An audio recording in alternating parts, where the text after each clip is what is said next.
Hello दोस्तों, आपका स्वागत है हमारे YouTube चैनल के सक्सेस पॉइंट में। अब तक हमने आपको दो चैप्टर कराए इस चैनल के माध्यम से। पहला संख्या पद्धति और दूसरा वर्गमूल तथा घनमूल। आज इसी क्रम में तीसरा चैप्टर हम प्रारंभ करने जा रहे हैं, घातांक और करणी। बहुत अच्छा चैप्टर है अपने आप में ये, तथा प्रत्येक कंपटीशन के लिए बहुत लाभकारी है। इस घातांक और करणी में कुछ बातों को ध्यान रखना रहता है। इसमें दो चीजें पढ़ाई जाएंगी, एक घातांक और एक करणी। यानी चैप्टर का नाम जैसे उन्होंने घातांक और करणी रखा है, उसी प्रकार से चैप्टर के अंतर्गत भी दो चीजें ही पढ़ाई जाती हैं, पहला घातांक, दूसरा करणी। तो घातांक के कुछ नियम रहते हैं। जैसे मान लीजिए कहीं a की पावर m, a की पावर n, a की पावर l या और भी कुछ हो सकता है। अगर इन सब का गुणा करें और आधार समान है, तब गुणा करने पर इनकी केवल घातें जोड़ देते हैं। यानी आधार समान होने पर अगर किसी व्यंजक की गुणा करी जाए तो संख्या की केवल घातों को जोड़ दिया जाता है। यदि हम भाग करते हैं और आधार समान है तो भाग करने पर इनकी घातों को घटा दिया जाता है। यानी अगर कोई भी दो पद दिए हैं जिनके आधार तो समान है परंतु घातें असमान है और भाग किया जा रहा है, तो उनकी घातों का अंतर कर लेते हैं। अब बात आती है आधार और घात। आप क्या कहेंगे? जैसे मान लीजिए a की पावर b दे रखा है, तो इसमें ये जो a दिया है इसे तो आधार बोला जाता है, और ये जो b दिया है इसे a की घात बोलेंगे। ये याद रखना हमेशा, जो संख्या दी है वो आधार, उस संख्या पर जो संख्या दी है वह उसकी घात होगी। अगर मान लीजिए किसी संख्या में घात दी है और उसकी फिर घात दी है, तो इनकी घातों की आपस में गुणा हो जाती है। यानी अगर किसी संख्या की घात के ऊपर घात दे रखी है तो उन घातों की आपस में मल्टीप्लाई कर लेते हैं। दूसरा, इसी क्रम में एक चीज ये रहती है कि अगर कहीं कोई भी घात दी है और इसे उल्टा कर लिखना है तो ये घात माइनस की हो जाती है। अगर कोई भी संख्या दे रखी है और मान लीजिए a की पावर m है, हमें इसे उलट देना है, तो उलटने पर ये 1/a की घात माइनस m हो जाएगी। दूसरी बात, अगर किसी भी संख्या की घात 0 दे रखी है, उसका मान हमेशा एक ही रहता है, चाहे भले ही a का मान कुछ भी क्यों ना हो। अगर हम कहीं ऐसे भी लिख दें कि 500 की घात 0, तो इसका मान भी एक ही होगा। यानी किसी भी संख्या का अगर घात 0 है तो उसका मान हमेशा एक ही रहेगा। देखते हैं इन्हीं फार्मूला पर आधारित घातांक के कुछ क्वेश्चन दिए हैं इन्होंने, जो कि अभी हल करके देखते हैं। देखिए क्वेश्चन क्या है। देखिए जैसे कि क्वेश्चन दिया है 16 की पावर 0.16, 2 की पावर 0.36, इसका मान क्या होगा। ये बात जरूरी है कि ये दोनों गुणा में दिए हैं, परंतु इन संख्याओं के आधार समान नहीं है। पहले इनके आधार समान करते हैं। ये 2 की पावर 4 लिखा जा सकता है 0.16, और ये 2 की पावर 0.36। मैंने अभी बताया था कि अगर किसी संख्या की घात के ऊपर घात दी हो तो सॉल्व करते समय उन घातों की आपस में गुणा कर लेते हैं। ये हो जाएगा 2 की पावर 0.64, 16 चौका 64, गुणा 2 की पावर 0.36।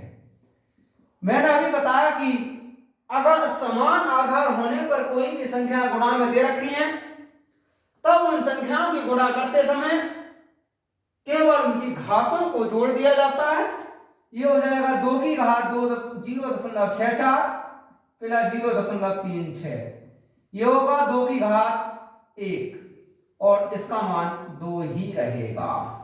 देखिए नेक्स्ट क्वेश्चन, देखिए जैसे क्वेश्चन दिया 256 की पावर 0.16 गुणा 256 की पावर 0.09, इसका मान क्या होगा? तो इनके आधार समान दिए हैं और जब किसी भी संख्या के आधार समान हो तब उसकी घातों को जोड़ दिया जाता है। ये हो जाएगा 256 की घात 0.16 प्लस 0.09, ये हो जाएगा 256 की घात 0.25, इसे लिखेंगे हम 4 की घात 4 और इसकी घात 0.25। मैंने अभी बताया कि घात के ऊपर घाता हो तो आपस में गुणा हो जाती है, 25 चौक 100 और इसका मान होगा 4। देखिए नेक्स्ट क्वेश्चन, देखिए नेक्स्ट क्वेश्चन ये है 4 की घात 0.5 गुणा 0.5 की घात 4, इसका मान क्या होगा? तो इसे लिखेंगे हम 2 की घात 2 और इसकी घात 0.5 गुणा, इसे लिखेंगे हम 0.5 को 1/2 और इसकी घात दे रखी है इन्होंने 4, ये हुआ 2 की घात 1 क्योंकि 2 पंजे 10 और इसे लिखेंगे 2 की घात 4, ये हुआ 2 गुणा 1/2 की पावर 4, इसे लिखेंगे हम 2 की पावर 3 क्योंकि ये घात इससे कम हो जाएगी और 2 की पावर 3 का मतलब हुआ 1/8, तो इसका आंसर हुआ 1/8। देखिए नेक्स्ट क्वेश्चन आता है 256 की पावर 0.16 गुणा 16 की पावर 0.18 का मान क्या होगा? तो 256 के लिए हम 16 की घात 2 लिख सकते हैं और इसकी घात 0.16 गुणा 16 की घात 0.18। जब घात के ऊपर घातें दी हैं तो 16 दूनी 32, 0.32 गुणा 16 की घात 0.18, ये हो जाएगा 16 की घात 0.32 प्लस 0.18, ये हुआ 16 की घात 0.5 और इसे लिखेंगे हम 4 की घात 2 की घात 0.5, 5 दूनी 10 और ये हुआ हमारा 4, तो इसका मान होगा 4। देखिए नेक्स्ट क्वेश्चन, देखिए नेक्स्ट क्वेश्चन आता है ये 212 की पावर 0.5 गुणा 848 की पावर 0.5, इसका मान क्या होगा? तब 212 की पावर 0.5, इसे लिख दीजिए 212 गुणा 4 की पावर 0.5, इसे लिखा जा सकता है 212 की पावर 0.5, 212 की पावर 0.5, 4 की पावर 0.5, ये होगा 212 की पावर 0.5 प्लस 0.5, इसे लिखेंगे हम 2 की घात 2 और इसकी घात 0.5, ये 212 की पावर 1 और ये भी 2 की पावर 1, ये हो जाएगा 424, तो इसका मान होगा 424। देखिए आगे, देखिए ये बहुत अच्छा सवाल ये दिया है 2 की घात -2, इसका मान क्या होगा? पहले इतने हिस्से को हल करके देखो क्या होगा। 2 की घात -2 का मतलब हुआ 1/2 की घात 2 अर्थात 1/4, इसे लिखेंगे हम 2 की घात 2, ये बन जाएगा 2 की घात 1/4 क्योंकि इसका मान हमने 1/4 निकाल लिया है। इस 2 की घात 1/4 का मतलब होता है 4√2, यही इसका आंसर होगा। देखिए नेक्स्ट क्वेश्चन आता है हमारा 0.01 024 की पावर 1/5, इसका मान क्या होगा? तो इस अंदर वाले जो दिया है हमें, इसे ले सकते हैं 0.4 की घात 5 और इस पूरे की घात दी है उन्होंने 1/5। यहां से ये बचा 0.4, तो इसका मान होगा 0.4। देखिए नेक्स्ट क्वेश्चन आता है 16 की पावर 3/4। इसे ले सकते हैं हम अंदर वाले के लिए 2 की घात 4, इसकी घात 3/4, ये 4 इससे कटा, 2 की घात 3 और 2 की घात 3 का मतलब हुआ 8, तो इस संख्या का मान होगा 8। देखिए नेक्स्ट क्वेश्चन आता है 36 की घात 1/6 का मान क्या होगा? तो हम इस 36 के लिए 6 की घात 2 लिख सकते हैं और इसकी घात 1/6, ये हो जाएगी 2 3 6, यानी 6 की घात 1/3, इसका मतलब हुआ घनमूल 6।